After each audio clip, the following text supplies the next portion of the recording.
하나님께서는요, 지난주부터 계속적으로 우리가 뭘 보고 있죠? 하나님의 율법, 법규에 대해서 보고 있는데요. 하나님께서는 애굽 땅에서 종되었던 이스라엘 백성들을 출애굽하게 하시고요. 그리고 시내산에서 무엇을 주셨습니까, 여러분? 이스라엘 백성에게 직접 강림하셔서 십계명을 주시고 모세를 통하여서 법규를 주셨습니다. 우리는 지난주도 그렇고 오늘도 법규에 대해서 볼 것입니다. 우리는 하나님께서 주신 법들을 보면 볼수록 그것을 느껴야 돼요.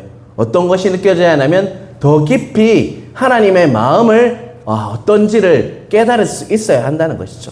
하나님께서 우리를 구원하신 것은요, 법규를 보면 볼수록 느껴지는 게 뭐냐면 이제 우리 마음대로 살도록 하기 위함이 아니라요, 무엇을 위했냐? 하나님의 법을 지키며 살도록 이렇게 우리를 부르셨다는 것을 꼭 기억하시기 바랍니다.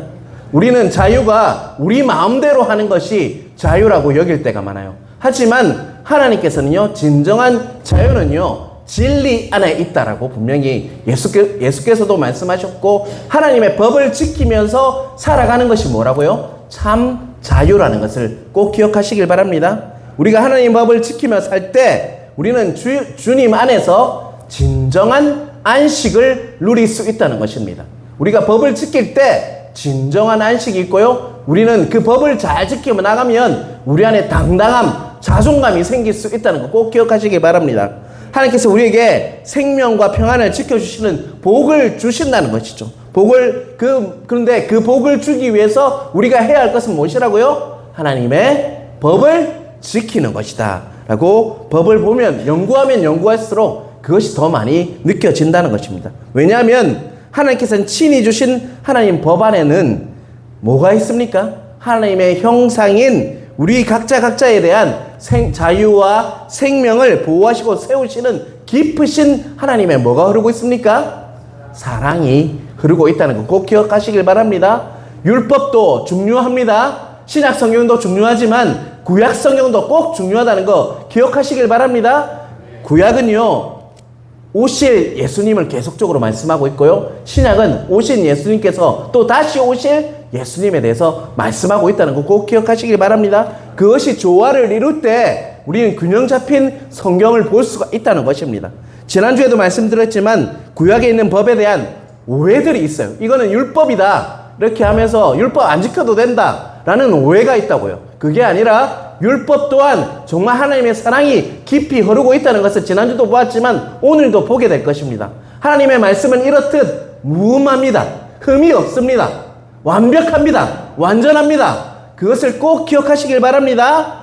오늘 우리는요, 거짓 증거에 대한 법규와 안식일과 절기에 대한 법규를 보게 될 것인데요, 오늘 말씀을 통해서 다시 한번 우리를 향한 하나님의 사랑, 그 법을 통해서 깨달으시는 여러분 되시길 간절히 바랍니다. 자, 1절에서 9절을 볼 것인데요, 특별히 1절에서 9절은요 거짓 증거에 대한 법규입니다. 자, 1절을 한번 같이 읽어볼까요? 너는 거짓된 풍설을 퍼뜨리지 말며 악인과 연합하여 위증하는 증인이 되지 말며. 1절에는요 거짓 증거를 하는 것이 두 가지가 있다는 거예요. 자, 첫 번째 영역은 사적인 영역입니다. 두 번째는 공적인 영역이에요. 사적인 영역은 뭐 하는 걸까요? 앞부분에 거짓 소문을 퍼뜨리는 거, 그게 사적인 영역이에요. 두 번째는요, 공적인 영역은요, 재판에 나가서 거짓 증언하는 거, 그걸 뭐라고 합니까? 위증이라죠. 위증하는 것 두 가지, 거짓 증거하는 거에 두 가지가 있는데, 사적인 영역은 뭐라고요? 거짓 소문을 퍼뜨리는 것이고, 두 번째는요, 위증하는 것. 재판상 자신이 거짓말을 하게 된다는 것입니다. 요즘 카톡이나 SNS, 유튜브 등에 많은 매체가 있어서요, 정말 소문의 속도가 정말 빠르다는 것입니다. 특별히 우리나라는 세계에서 뭐가 제일 빠른 나라입니까, 여러분? 인터넷이 가장 빠른 나라입니다. 제가 스위스, 프랑스 이런 나라를 다 가봤어요. 근데 우리나라처럼 그렇게 인터넷이 빠른 나라가 별로 없더라고요. 그 나라들이 정말 선진국이잖아요. 그 나라 가면 우리보다 빠를 줄 알았어요. 일본도 가봤는데 일본도 우리나라처럼 빠르지 않아요. 우리나라가 인터넷 강국입니다. 정말 빠른 나라가 우리나라라는 것이죠. 그 장점도 있지만 단점도 있어요. 뭐가 빨리 퍼져나갈까요, 여러분? 거짓 소문이, 거짓 뉴스, 가짜 뉴스가 남발하고 있다는 것이죠. 그래서 세상을 더 혼란스럽게 한다는 것입니다. 그렇다면 그런 거짓 뉴스, 가짜 뉴스가 금방 퍼져버리는 이유가 뭘까요, 여러분? 거짓 뉴스에 최초 진원지가 있을 거 아닙니까? 그죠? 퍼지는 처음이 있을 거예요. 그런데 그 다음 사람이 그것을 모아지 않기 때문일까요, 여러분? 그 다음 사람들이 받은 메시지가 진짜인지 가짜인지 확인도 하지 않고 어떻게 할까요? 그냥 자신한테 와닿으면 그냥 퍼뜨려버려요. 그러다 보니까 맹목적으로 그래 퍼져나르다 보니까 눈 깜빡할 사이에 그 가짜 소문이 뭐가 되어버리는 겁니까? 진짜가 되어버린다는 것이죠. 오늘 1절에 거짓된 풍설을 퍼뜨리는 것도 마찬가지라는 것입니다. 거짓된 소문의 특징은요, 바로 확인하는 절차를 가지지 않는 것. 확인하는 사실이 맞는지 가짜인지를 확인하지 않고 뭐 해버리기 때문입니까, 여러분? 말해버릴 때 그걸 뭐라고 하죠? 요새 말로 카더라 통신 있잖아요. 누가 뭐라 카더라, 누가 뭐라 하더라. 그게 그런 말이 그냥 확인하지 않고 가짜인지 진짜인지도 아니고 자신한테 와닿으면 그냥 퍼뜨려 버리기 때문에 거짓 소문이 나돌게 된다는 것입니다. 우리가 확인되지 않은 사실을 말하고 듣다 보면요, 그것이 정말 진실같이 느껴질 때가 많다는 것이죠. 그런데 그 확인되지 않은 거짓 뉴스로 인해서 많은 사람들은 어떻게 됩니까? 연예인들 중에 가짜 소문 때문에 죽은 사람도 있죠. 그죠? 자살하거나. 그만큼 인격적으로 모욕과 상처를 주는 것이 바로 거짓 소문이라는 것입니다. 이것도 교회 안에도 마찬가지입니다. 우리가 속해 있는 공동체 안에도요, 확인되지 않은 이야기는 어떻게 해야 할까요, 우리가요? 그냥 들었으면 듣고 기도하셔야 됩니다. 그게 정말 공동체에 있어서 우리가 해야 할 의무라는 거 잊지 마시길 바랍니다. 정말 확인된 이야기도 그런 이야기가 들린다면 그것도 기도해야 하고요. 정말 확인되지 않았다면 더더욱더 그 말을 하지 않고 그냥 그런 부분이 있구나 라고 하시면서 뭐 해야 할까요? 기도해야 한다는 거 꼭 기억하시길 바랍니다. 이런 부분이 잘 지켜져야지 건강한 공동체, 교회로 우리가 자리매김할 수 있다는 거 꼭 기억하시길 바랍니다. 그래서 우리는 확인되지 않은 이야기는요, 말하지도 말고 듣지도 말아야 합니다. 그것을 꼭 기억하시길 바랍니다. 그리하면 하나님께서 언젠가 무엇이 진실인지를 알게 하실 것입니다. 그때까지 우리는 어떻게 해야 한다고요? 기도하면서 기다릴 줄 아는 성숙한 여러분 되시길 주님의 이름으로 축원합니다. 자, 공적인 영역에 있어서 거짓 증거하는 것은 위증이라고 했죠. 사적인 것은 거짓 풍문을 터뜨리는 거예요. 그런데 공적인 영역에서는 뭐라고요? 위증하는 거예요. 위증하는 것에 절대적으로 영향을 주는 것이 바로 2절에 나와 있습니다. 출애굽기 23장 2절, 우리 성경을 한번 찾아볼까요, 이번에는요? 자, 우리 한번 같이 읽어보겠습니다. 출애굽기 23장 2절입니다. 다수를 따라 악을 행하지 말며 송사의 다수를 따라 부당한 증언을 하지 말며. 자, 2절에 반복되는 단어가 하나 있어요. 뭐예요, 여러분? 다수라는 말이에요. 다수를 따라 라는 단어가 반복되고 있습니다. 우리가 범하는 실수 중 하나는요, 다수의 힘에 눌러서 악과 거짓에 편승하는 것입니다.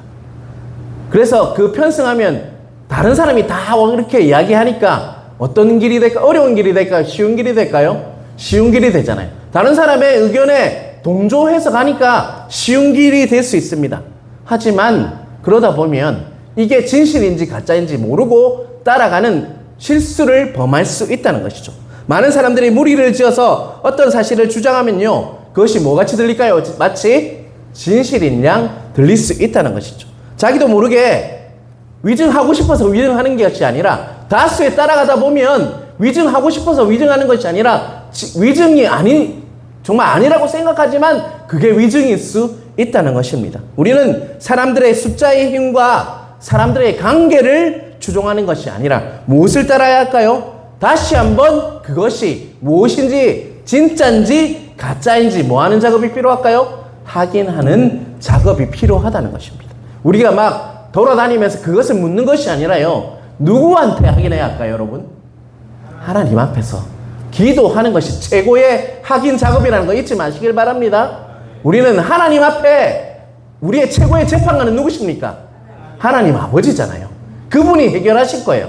그래서 하나님을 신뢰한다면요, 사람들에게 이게 맞나 이렇게 묻는 것이 아니라 다수가 아무리 그렇게 이야기할지라도 하나님 앞에서 나아가서 기도할 때 결국은 누가 그것이 진짜인지 가짜인지 가르쳐 주신다고요? 하나님께서 언젠가 하나님의 때에 하나님의 방법으로 그것이 진실이라는 것을 말씀하실 것을 믿으시길 바랍니다. 그러할 때 정말 공동체가 건강해진다는 것입니다. 그 원칙을 꼭 지키시는 여러분 각자 되시길 주님의 이름으로 축원합니다. 자, 10절에서 13절을 우리가 읽었는데요. 이것은 꼭 기억해 주셨으면 좋겠어요. 제가 이 말씀을 준비하면서 오늘 설교 제목이 뭐였죠? 쉬는 것도 영성이다. 쉬는 게 잘못됐다라고 생각하는 우리나라 사람들의 그런 마음들이 있어요. 쉬면 안 된다라는 마음이 있는데요. 하나님께서는 쉬라고 분명히 말씀하고 계십니다. 지금부터 그 말씀을 보도록 하겠습니다. 12절을 같이 읽겠습니다. 너는 엿새 동안에 내 일을 하고 일곱째 날에는 쉬라.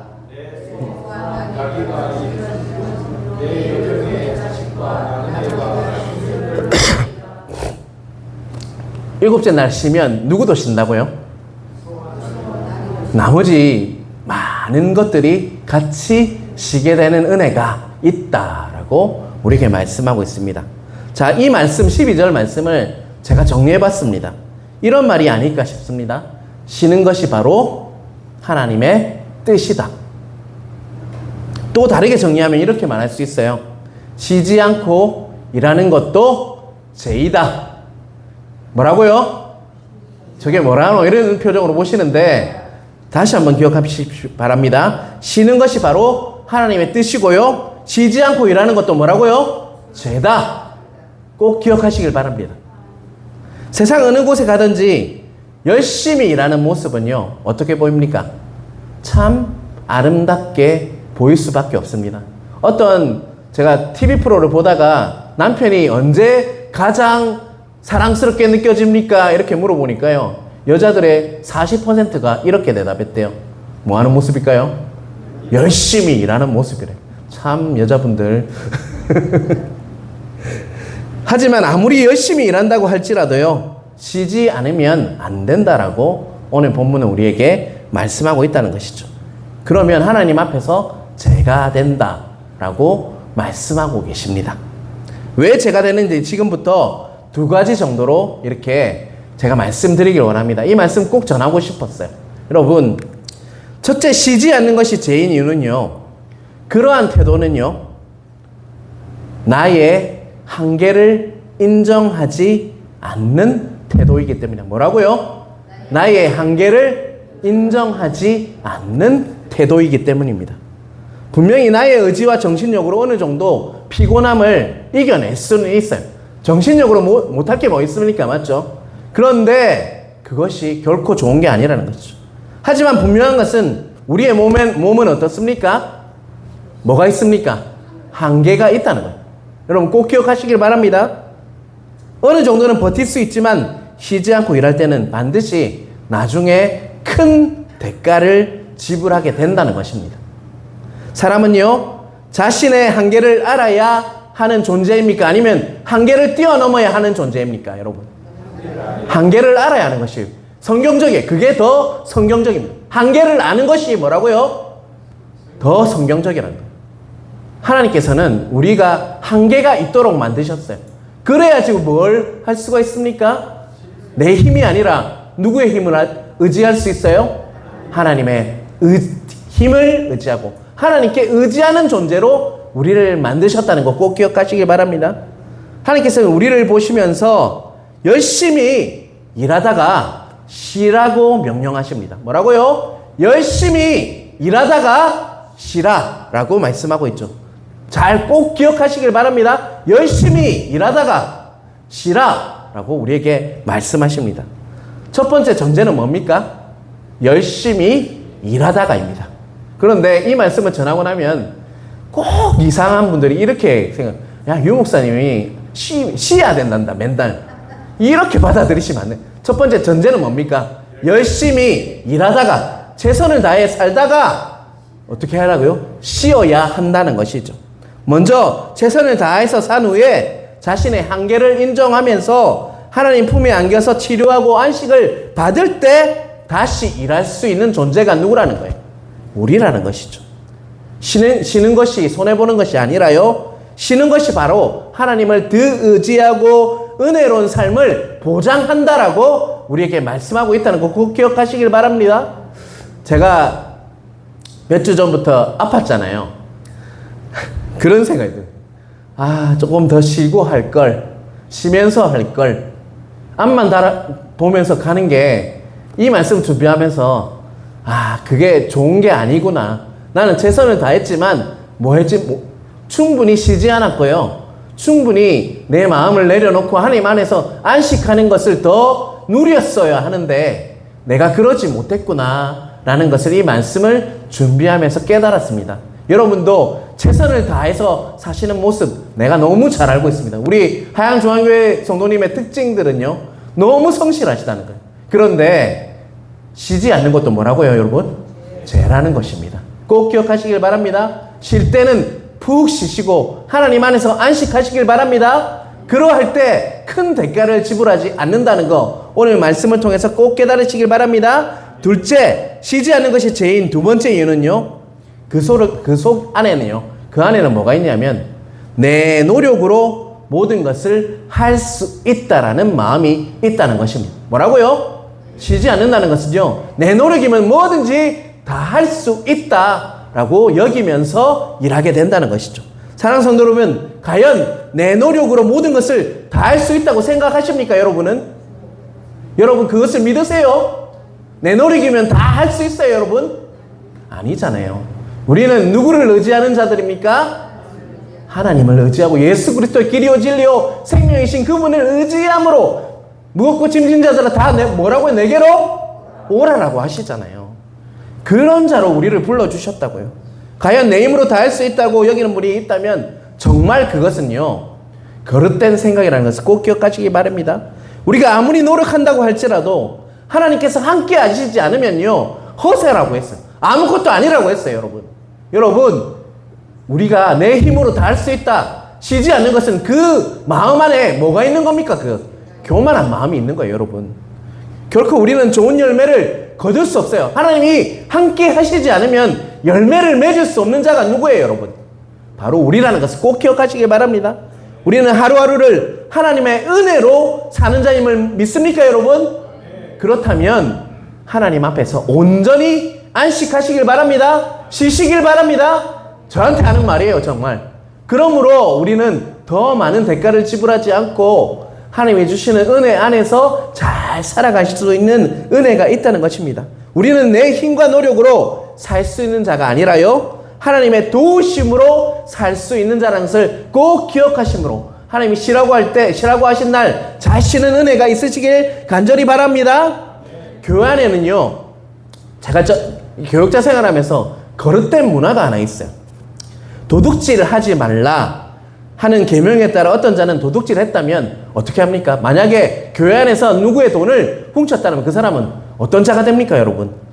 계명을 어긴 큰 죄를 지은 자가 됩니다. 하지만 어떤 문화가 있냐면 쉬지 않고 일하는 것은요, 죄로 여기지 않고 도리어 자랑스러워하는 문화가 교회 안에 있다는 거예요. 특별히 우리나라 안에 있다는 거예요, 여러분. 그거 절대로 좋은 거 아닙니다, 여러분. 그런데 하나님께서는 오늘 본문을 통해서 우리에게 뭐라고 얘기하십니까? 6일째 일했다면 7일째는요, 쉬라. 이게 하나님의 말씀입니까? 그냥 우리가 지켜도 되고 안 지켜도 되는 그냥 뭐 규칙 이런 겁니까? 하나님의 말씀을 믿으십니까, 여러분? 그렇다면 하나님의 말씀에 순종하시기 바랍니다. 왜냐하면 하나님께서는 누구보다 우리를 잘 아시는 분이시죠? 우리의 한계를 잘 아시는 분이시겠죠? 우리의 한계를 너무 잘 아시는 분입니다. 하나님의 형상으로 지은 우리 자신을 만드신 분이 누구예요, 여러분? 하나님이시잖아요. 우리가 삼성전자 핸드폰을 샀다면 어디에 가서 고칩니까, 여러분? LG 가서 고칩니까? 아이폰 가서 고칩니까, 여러분? 그렇죠. 그렇듯이 우리를 만드신 분이 누구예요? 하나님이에요. 그래서 누구보다 우리 자신을 잘 안다고요. 수고하고 짐진 자들아 다 내게로 오라. 내가 너희를 쉬게 하리라. 아멘이십니까? 너희가 최선을 다해 일했기에 이제는 내 품 안에 쉬어야 한다. 라고 오늘 본문은 우리에게 말씀하고 있다는 거 꼭 기억하시길 바랍니다. 자, 10절, 11절을 읽겠습니다.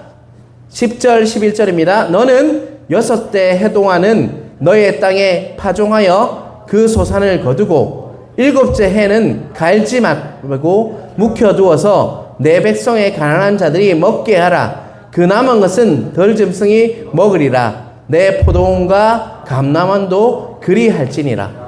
자, 사람만 쉬는 것이 아니라 모두 쉬라고 이야기하고 있습니까? 땅도 쉬게 하라라고 말씀하고 있죠. 6년 농사를 하다가 7년째는 땅을 어떻게 하라고 하고 있죠? 묵혀두라. 이 말은 뭡니까? 땅을 쉬게 하라는 말이죠. 땅에도 힘이 있다는 거 여러분 농사를 짓는 분들은 잘 아실 건데 저는 잘 알지 못하지만 분명히 땅에도 힘이 있다는 것이죠. 쉬지 않고 농사를 지으면 그 힘이 어떻게 되는 것입니까? 다 빼앗겨서 산성화되어 버려서 농사를 지어도 별로 수확을 거둘 수가 없다. 이것이 하나님의 법칙이라는 것이죠. 하나님께서 열심히 농사 지은 땅도 사람처럼 뭐 하라고 이야기하고 있죠? 쉬게 해라 라고 명령하고 있다는 거죠. 그리고 만약 땅을 쉬게 했다면 열리는 수확이 있다면 그것은 누구에게 주라고 이야기하고 있죠? 가난한 자나 들짐승을 먹게 하라고 말씀하십니다. 12절 뒷부분에 보면 내가 쉴 때 누구도 쉰다고 하겠죠. 내 소와 나귀가 쉬고 그에 속한 여종과 자식 나그네도 모두 뭐 한다고요? 함께 쉴 수 있다 라고 말씀하십니다. 바로 이러한 모습이요 하나님께서 원하시는 함께 사는 세상이라는 거 꼭 기억하시길 바랍니다. 먼저 우리가 쉴 때 누구도 쉴 수 있어요. 주변을 돌아보게 돼요. 쉴 때 주변이 보입니다. 비로소 열심히 일하다 보면 주변이 보이지 않아요. 하지만 내가 잘 쉬면요 뭐가 보인단 말이에요, 여러분? 주변이 잘 보이게 돼요.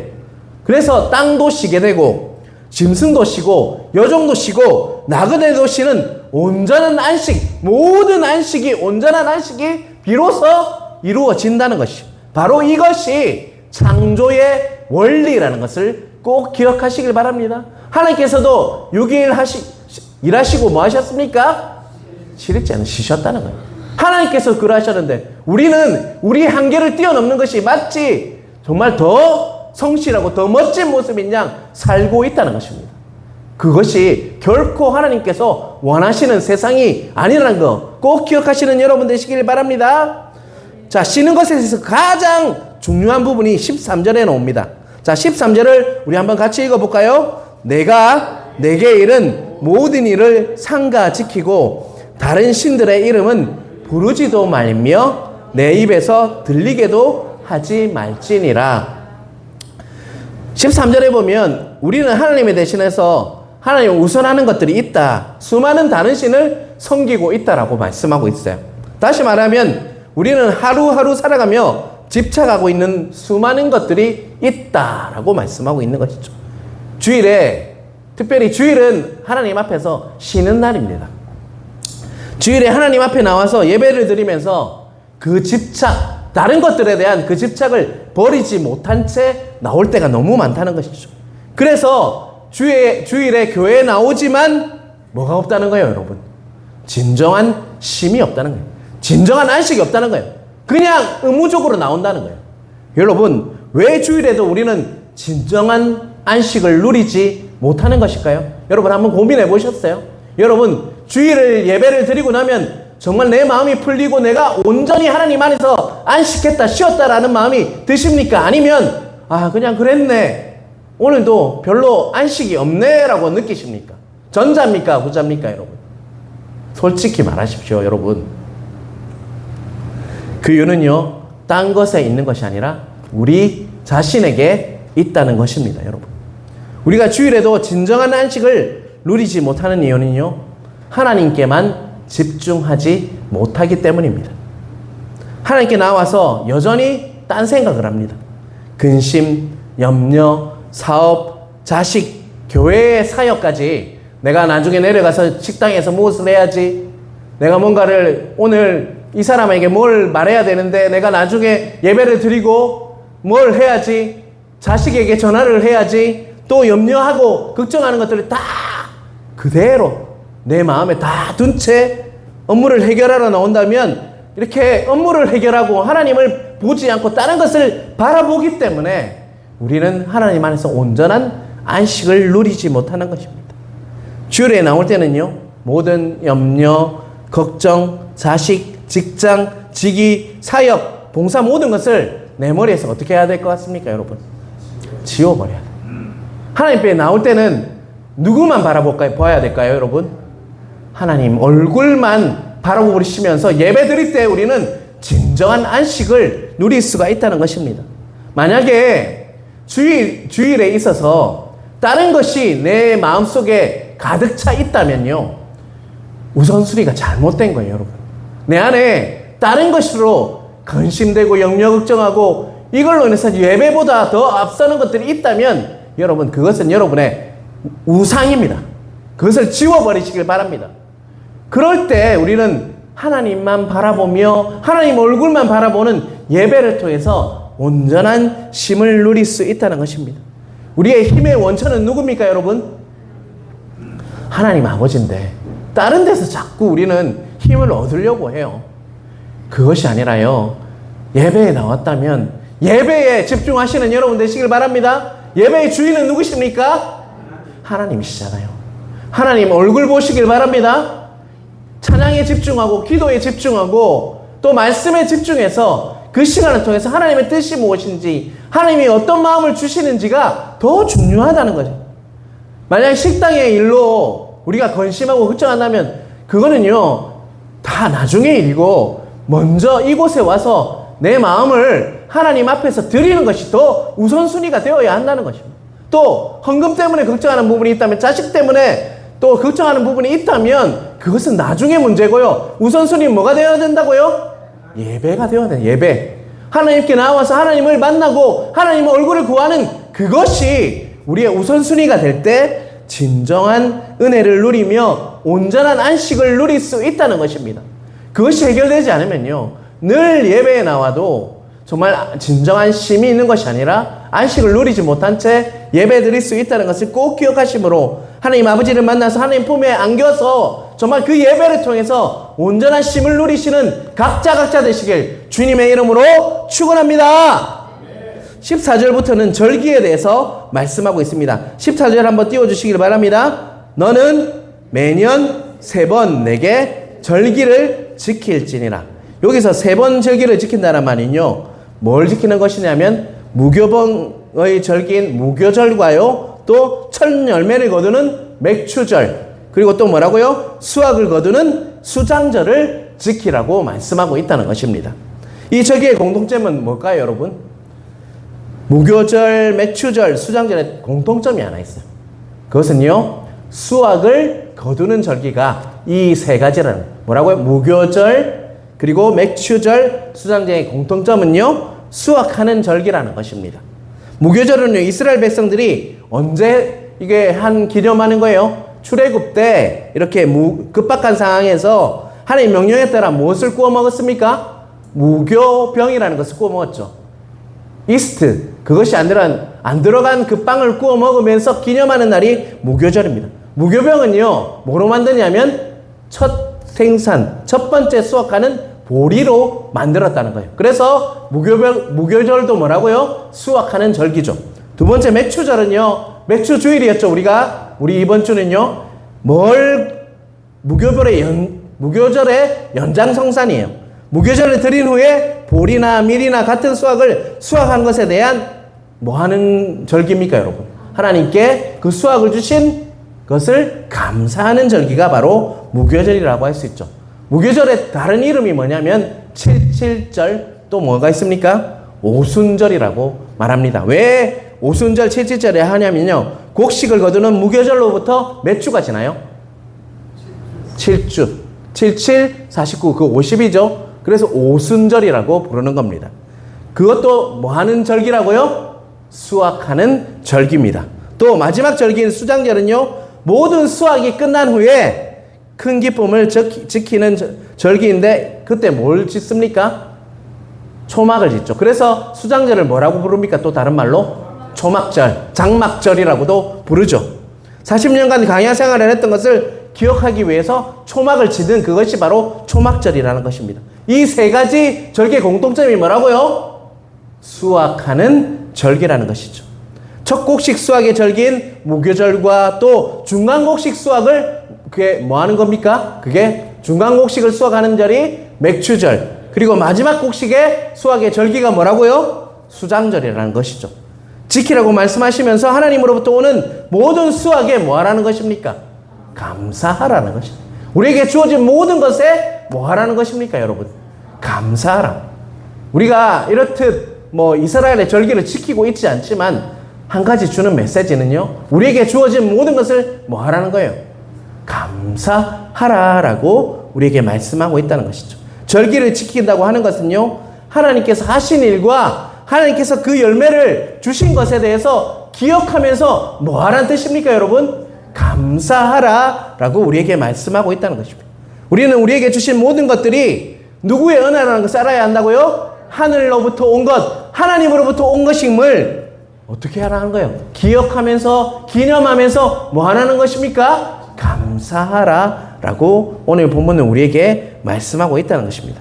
하나님께서는 오늘 친히 하나님께서 제정하신 그 절기를 통해서요, 내가 나된 것은 무엇이라고 부르고 있습니까? 우리에게 말씀하고 있습니까? 내가 나된 것은 다 하나님 아버지의 은혜이다라는 것을 우리에게 표현하라. 그것을 감사해라. 그것을 기념하라. 라고 우리에게 말씀하고 있다는 것입니다. 우리 삶에 당연한 것은 하나도 없습니다. 맞으십니까, 여러분?